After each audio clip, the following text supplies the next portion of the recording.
భయంకరమైన వ్యసనాక్రాంతులుగా మన కొరకు, మన పాపముల కొరకు దేవుని యొక్క శరీరం నల్లగొట్టబడింది. ఆయన శరీరంలో ఉన్నటువంటి రక్తము ధారలుగా భూమి మీద కారి మన పాపములన్నింటినీ కడగటానికి దేవుడు చేసినటువంటి మహాబలియాగానికి సాదృశ్యంగానే ఆయన మరీ దీన స్థితిలోనికి దేవుడు వెళ్ళిపోయి ఒక్క మాట కూడా మాట్లాడడానికి చాలా కష్టపడి మాట్లాడాల్సినటువంటి సందర్భం. ఆ సందర్భంలోనే దేవుడు పలికినటువంటి ఈ 7 మాటలను థియాలజిన్స్ అంటారు. ఈ 7 మాటలు సాధారణంగా ఉట్టి మాటలు కాదంట. ఈ 7 మాటలు 7 అద్భుతమైన ఆణిముత్యాలు. మనిషి జీవితంలో ఈ 7 మాటల ద్వారా మన జీవితాన్ని ఎలా మార్చుకోవాలో, ఎలా కట్టుకోవాలో, ఎలా దేవునికి ఆమోదయోగ్యమైన జీవితం ఎలా జీవించి చేయటానికి దేవుడు చివరిగా పలికినటువంటి మరణ వాంగ్మూలం. ఇది మన జ్యుడిషియల్ సిస్టంలో ఉన్న వాళ్ళందరికీ తెలుస్తుంది మాట. మరణ వాంగ్మూలం, డెత్లో చచ్చిపోవడానికి ముందు చివరి మాటలు కదా. ఈ చచ్చిపోయడానికి చెప్పేటువంటి చివరి మాటలు చాలా ప్రాముఖ్యమైనవి, ఉట్టిగా తీసుకోరు. అందుకే మనము సినిమాలలో చాలా చూస్తుంటాం, లేదా మన ఇళ్ళలో కూడా చూస్తుంటాం. ఎవరైనా ఇంట్లో చచ్చిపోతే పెద్దోళ్ళు పరిగెత్తుకుంటూ ఇంటికి వచ్చిన తర్వాత అమ్మ నాతో ఒక్క మాట కూడా చెప్పకుండా పోతీవి కదనే అని కూతుర్లు ఏడుస్తూ ఉంటారు.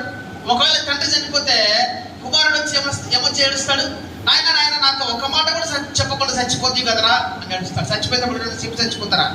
నెబ్బొద్దునా చచ్చిపోతారా కదా.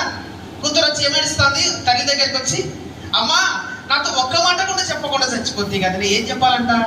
ముగ్గులో నగలు ఆడబెట్టినావు, మెడలో నగలు ఆడబెట్టినావు, చేతికున్న కడియాలు ఆడబెట్టినావు, కాళ్ళకున్న కడియాలు ఆడబెట్టినావు, ఇవన్నీ చెప్పకుండా చచ్చిపోతీ కదనే దుబ్బదగా అని తిట్టుకుంటారు ఆడవాళ్ళు అయితే.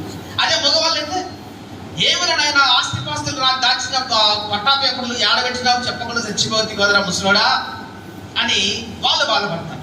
అయితే క్రీస్తు ప్రభు ఇక్కడ ఏం చెప్తా ఉన్నాడు? తన సొంత మాటల గురించి, తన సొంత జీవితం గురించి దేవుడు మాట్లాడుతున్నాడు ఇక్కడ. 7 మాటలు. ఈ 7 మాటల్లో మనం గమనించినట్లయితే మొట్టమొదటి 3 మాటలు దేవుడు ఎవరి గురించి మాట్లాడుతూ ఉన్నాడు? మనందరి గురించి మాట్లాడుతూ ఉన్నాడు. అయ్యా వీడు తెలియక పాపం చేస్తాడు తండ్రి, వీరిని క్షమించు. ఆ మాట చెప్పేసరికి పక్కనున్న హృదయం పగిలిపోయింది. దొంగని హృదయం పడింది. రాతి లాంటి కఠిన పాషాణమైనటువంటి హృదయము ఒక్క దెబ్బతో పగిలి ముక్కలైపోయి ఎలా మార్చబడింది? మెత్తని ప్రేమ కలిగిన హృదయంగా మార్చబడి, అయ్యో ఒక మానవునికి ఈ మాట చెప్పడం సాధ్యమా? ఇంతగా శరీరాన్ని దొండి వేస్తూ ఉంటే, ఇంతగా నరకయాతన పడతా ఉన్నాడు శిలువ మీద, ఇప్పుడో చచ్చిపోయేటట్టుగా ఉన్నాడు ఈ మనిషి చెబుతున్న మాట ఏంటిది?